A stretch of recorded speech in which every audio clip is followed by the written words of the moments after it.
Mr. UFC Vegas Fight Club TV. I am Kyle, your host. Welcome to the podcast. And is Nate Diaz a top 5 pay-per-view draw within the UFC? But before we get into that, make sure you subscribe to this channel. We are giving away $100 of cryptocurrency March 17th, the night of Verdum versus Volkov. And I will be at the Tropicana Resort and Casino the entire weekend watching the NCAA tournament as well as Verdum Volkov. So get involved. We'll probably be live streaming it or maybe just shoot a video out from there. We'll kind of see how all that goes. Subscribe to this channel, get involved, and we talk about UFC and gambling. If you like that, you're gonna like this channel. So, Jon Anik, who is an analyst, I guess an announcer, however you want to phrase that, for the UFC, and he recently come out and said, I believe that Nate Diaz is a top 5 draw within the UFC. Now, could be possibly true. Could be possibly true. Now, you look at him as a whole. I mean, obviously, the first thing that comes to mind is the Conor McGregor situation, where they had there's a lot of hype around it. They had 2 great fights. He won the first one. He lost the second one very closely. And if you look at it as well, his last fight was March 5th of 2016. Then he fought, that was the first time he fought McGregor. Then he fought McGregor again August 20th of 2016. And 2 great fights. Now, if you just take those 2 fights, a lot of hype around them, a lot of, obviously, a lot of money to be made there. It was the most money he's ever made, of course, between those 2 fights. But McGregor was on the card. So you got to put that in perspective, that Conor McGregor, who was moving up in weight, was a current champion. At the time, he was a flyweight champion, wanted to move up, moved up a lot to go fight Diaz and that whole situation, and the other fight didn't happen for the title. A lot of movement was going around. He fought, he lost, he wanted to come right back. He fought, McGregor wanted to come right back, fought and won. So, there was a lot going on there. There was a lot going on there, a lot of hype around those fights. But again, he was with McGregor in those. That was his dance partner, was Conor McGregor. And that's a great dance partner to have within the UFC if you're looking to build a hype, if you're looking to build your bankroll. That's the way to do it. So, Diaz got paid a lot there. Now, prior to those 2 fights, which again, great fights, that's what everybody remembers, let's first look at the fact that right now, Diaz's record is 19-11. So 19-11, if you take off the name Nate Diaz and you just say, just another name, you're not that excited to see him.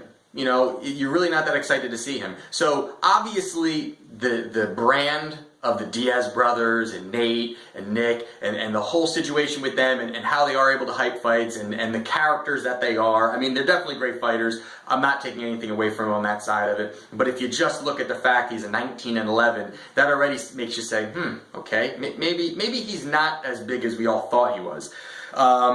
Prior to those 2 fights with McGregor, he fought Michael Johnson on UFC Fox. He was not the main event, and he ended up getting a decision victory against Michael Johnson.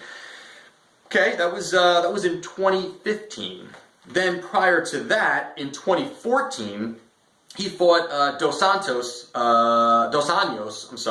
and at UFC on Fox again in 2014, and he lost that decision.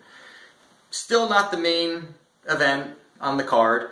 And then prior to that, in 2013, he fought Gray Maynard on the finale of Ultimate Fighter.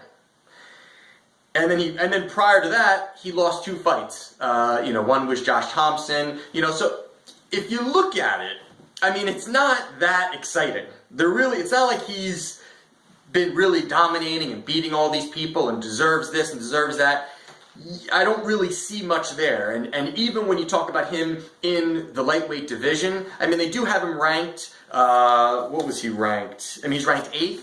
I mean, he was ranked, he is ranked currently 8th. Obviously, the UFC, I'm sure, is bumping him up a little bit due to, his win over Conor and that star power behind it. So if you look at just everything, his whole body of work, you look at it, it's not that impressive. I'm going to be honest. I'm not a hater, okay? You can't say I actually like watching the Diaz brothers fight. I have nothing against them. But if you look at it all together, could he pull, huge buys for pay-per-view if it was, Nate Diaz, let's say, Nate Diaz versus Dustin Poirier, or Nate Diaz versus Kevin Lee, or, Nate Diaz even versus Eddie Alvarez. I mean, that one maybe, but I don't really see the draw for him. He can hype the fight. I'm sure it'll sell. I'm sure it'll do okay. I don't think any of these things are going to flop. He's definitely not going to flop on any of these. But in general, I don't know.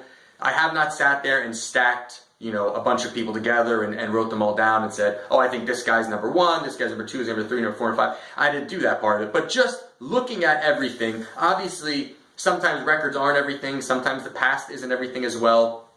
But again, his 2 huge draws were from Conor McGregor. And now he is, he's made, whatever millions of dollars he made off of those 2 fights. He's already talked about how he's, semi-retired and, hey, I'll come out. And he's, obviously, he knows, Nate knows he can't fight anybody else. He needs to wait for Conor McGregor. He does not want to, if he loses, say he does fight Edson Barbosa, and Barbosa knocks him out, or Barbosa just beats him. It doesn't have to be a knockout. Beats him, pretty one-sided, decision. You're not that excited for his next fight. You're really not that excited for Nate's next fight. Where's the allure there where you're going to say, oh yeah, well, now I'm excited for, Conor McGregor and Nate Diaz. That really destroys that whole third fight being a trilogy. He really needs to fight McGregor 3 straight times, which he's got 2 in a row right now. He knows there's no, pressure there behind it. He'll get paid a ton of money. He knows if he loses, he will not get that paycheck. That paycheck is not coming. He'll be back on UFC Fox or Ultimate Fighter finale and not making maybe back to his $15,000, $20,000, maybe more, just because of obviously he's got some kind of draw to him. But there you have it. I mean, I'm not sure. Again, I even as I'm sitting here talking about it, I'm not really sure how I feel about it. John Anik is respected within the UFC, the analysts and announcers, and just as a whole of his knowledge. So, I mean, again, this is more of a great conversation piece for everybody. Say, hey, do you agree, not agree? No winners or losers in this conversation because we don't know, and we won't know until Nate steps into the ring cage and fights maybe somebody else that's not Conor and see if he can pull that kind of draw. I'm not sure if he can. I'm really not sure if he can. I just don't know if his hype can push through the record that he has now without Conor McGregor. Is that enough? And again, I don't believe he's going to fight again unless it's with Conor McGregor. So I don't even think we're going to see that because Conor's got his hands full with Khabib and Tony and the whole situation there. And then he's talking about all these other opportunities where he may want to do a fight with GSP and all these other things. I think if you guys paying attention on this channel, you know that I feel that he better fight either Conor better fight either Tony or Khabib. That's got to be the next fight, or that really hurts a lot of things. So, there you have it. Is Nate Diaz a top 5 pay-per-view draw? Let me know what you guys think, and make sure you guys subscribe if you have not subscribed to this channel. Mr. UFC Vegas, Fight Club TV.